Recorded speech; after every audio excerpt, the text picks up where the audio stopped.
Hi friends, మన తెలంగాణలో ఏం నడుస్తుంది హాట్ టాపిక్ అంటే పవన్ కళ్యాణ్ ఇష్యూ. ఒకసారి వినండి, తర్వాత మాట్లాడుకుందాం. రోజు ఇలా మాట్లాడితే రేపు పొద్దున ఇలాంటి వదిలేస్తే ఏమవుతాయంటే వందే మాత్రం పాడనని చెప్తారు, జనగణమన పాడనని చెప్తారు. ఎందుకంటే ఇది బెంగాలీలో ఉంది, మేము పాడమంటారు ఇలాగ వదిలేస్తే.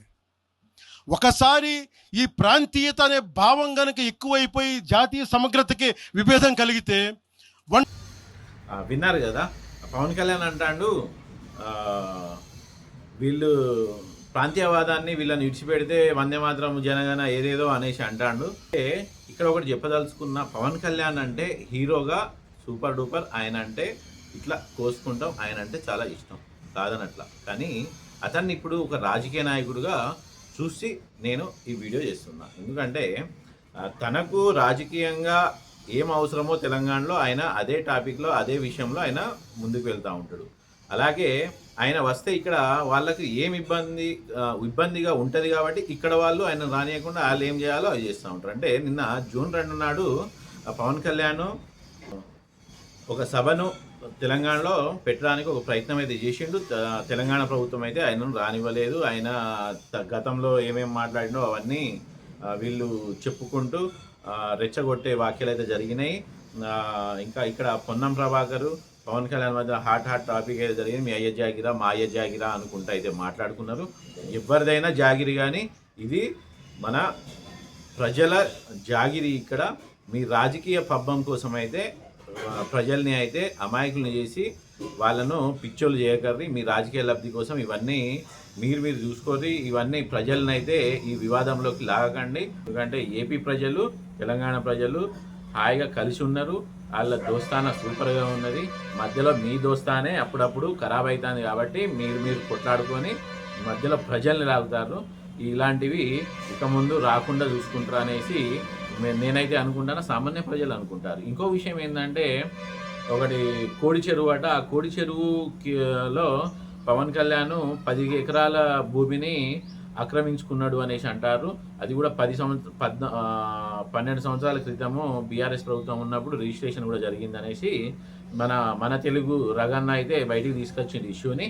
కాబట్టి ఈ ఇష్యూని ఎంత తొందరగా ఓడగొడితే అంత మంచిది తెలంగాణ ప్రభుత్వం. ఎందుకంటే తెలంగాణలో చాలా సమస్యలు ఉన్నాయి. నిరుద్యోగ సమస్య ఉన్నది, ఇంకా ఉద్యోగస్తుల సమస్యలు ఉన్నది, ఇంకా ప్రజల సమస్యలు, ఇంకా సాంఘిక సంక్షేమ కార్యక్రమాలు చేయాల్సిన సంక్షేమ విషయాలు చాలా ఉన్నాయి. కాబట్టి అవన్నీ మీరు నెక్స్ట్ ఎలక్షన్ లోపు ఇవన్నీ చేసేసి మళ్ళీ ప్రభుత్వాన్ని ఏర్పాటు చేయాలంటే ఇలాంటి